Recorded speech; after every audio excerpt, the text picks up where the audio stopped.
It soon became clear that the Nazis had a secret space program at Peenemünde and Nordhausen. The Haunebu craft utilized alternative propulsion systems such as Vril power, possibly back-engineered from recovered crashed flying saucers. The interior of an entire mountain was excavated to accommodate a secret space facility which was no less than 1 million square feet.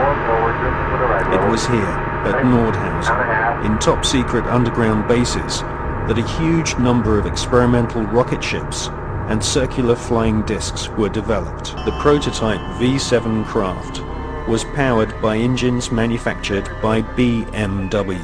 The V7 used 12 BMW 028 engines, which were powered with helium. Radical fuselage shapes were developed, which would later lead to the emergence of stealth aircraft and the cruise missile. Wernher von Braun and his team closely studied photographs of UFOs which had been photographed in Germany, Austria, Switzerland, and Russia.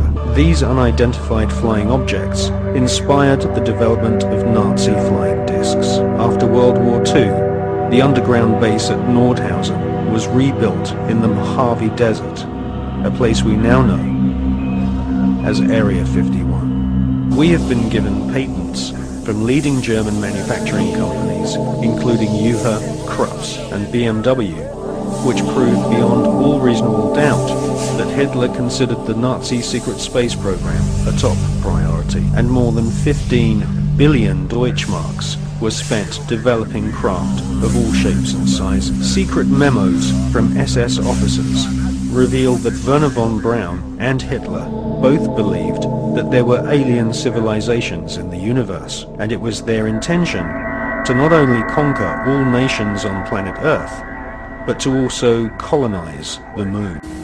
By 1939, the SS had already built its RFC-5, the first long-distance aircraft measuring more than 65 feet, and with the mysterious name Haunebu-1.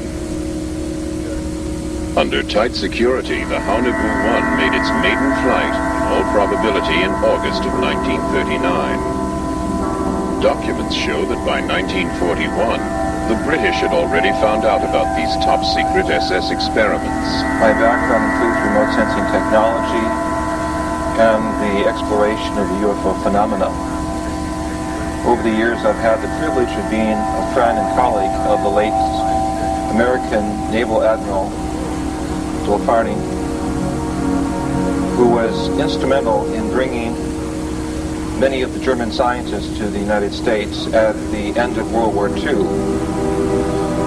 As many of you know, there was an executive order given by President Truman in August of 1945, August 15, 1945, and in March of 1946, the state's Naval War Committee authorized the collection of German materials relating to experiments of high technology. The first, the second, and the third prototypes of which we see here represent the most commonly seen and observed spacecraft worldwide since 1947. The documentation and personal experiences with many of the German fuel experts, however, suggest that as early as 1935, the Germans were aware that there was life and technology in the universe, and were at least indirectly aware of the possibilities of building their own saucer crafts,